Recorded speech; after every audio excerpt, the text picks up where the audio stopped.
નથી આ યંત્રોની માયા, નથી આ યંત્રોની માયા, નથી આ માત્ર ગણતરીનો ખેલ. વિજ્ઞાન તો છે માનવના સપનાઓનો હકીકત સાથે થયેલો મેળ.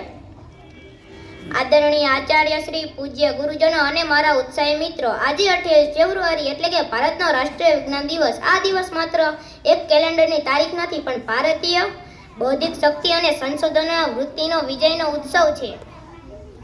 આ દિવસની ઉજવણી પાછળ એક મહાન વિભૂતિ છે. તે છે સર ચંદ્રશેખર વેંકટ રામન. તેમનો જન્મ 7 નવેમ્બર 1888ના રોજ તમિલનાડુમાં થયો હતો. તેઓ બાળપણથી જ અસાધારણ પ્રતિભા ધરાવતા હતા. તમને જાણીને નવાઈ લાગશે કે તેઓ માત્ર 14 વર્ષની ઉંમરે BA અને 18 વર્ષની ઉંમરે MAની પદવી મેળવી લીધી હતી. સીવી રામન વિશેને આપણે સૌએ આ મહત્વના મુદ્દાઓ જાણવા જોઈએ. જિજ્ઞાસાની શક્તિ.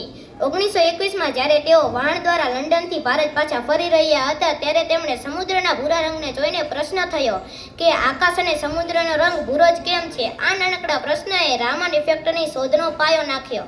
રામન ઇફેક્ટ. 28 ફેબ્રુઆરી 1928માં તેમણે સાબિત કર્યું કે જ્યારે પ્રકાશ કોઈ પારદર્શક પદાર્થમાંથી પસાર થાય છે, ત્યારે તેના તરંગોની લંબાઈમાં ફેરફાર થાય છે. આ શોધને દુનિયા આજે રામન સ્કેટરિંગ તરીકે ઓળખે છે. ઐતિહાસિક સિદ્ધિ. આ શોધ બદલ 1930માં તેમને નોબેલ પુરસ્કાર એનાયત થયો. વિજ્ઞાનના ક્ષેત્રમાં નોબેલ મેળવનાર તેઓ ફક્ત ભારતીય જ નહીં, પણ સમગ્ર એશિયાના પ્રથમ બિનશ્વેત વ્યક્તિ હતા. સ્વદેશી સાધનોનો ઉપયોગ. તેમની સૌથી મોટી વિશેષતા એ હતી કે તેમણે આ મહાન શોધ અત્યાધુનિક મશીનોથી નહીં, પણ માત્ર 200-300 રૂપિયાના સાધનોને વાપરીને કરી હતી. તે દર્શાવે છે કે સંશોધન માટે મોંઘા સાધનો કરતાં મજબૂત સંકલ્પ શક્તિ વધુ જરૂરી છે. આપણી જવાબદારી શું છે? મિત્રો, આજે ભારત અંતરિક્ષમાં મંગળ અને ચંદ્ર સુધી પહોંચી ગયું છે, પણ વિજ્ઞાન એ માત્ર રોકેટ કે મશીનો પૂરતું મર્યાદિત નથી. વૈજ્ઞાનિક અભિગમ.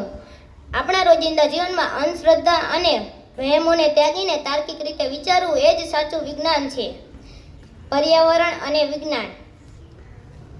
વિજ્ઞાનનો ઉપયોગ પ્રદૂષણ ઘટાડવા અને ગ્લોબલ વોર્મિંગ જેવી સમસ્યાઓ ઉકેલવા માટે કરવો જોઈએ. નવીનતા. આજે આપણે ડિજિટલ ઇન્ડિયા અને મેક ઇન ઇન્ડિયાના યુગમાં છીએ. આપણે વિજ્ઞાનને ફક્ત વાંચવાનું નથી, પણ નવા આઈડિયાઝ પર કામ કરવાનું છે.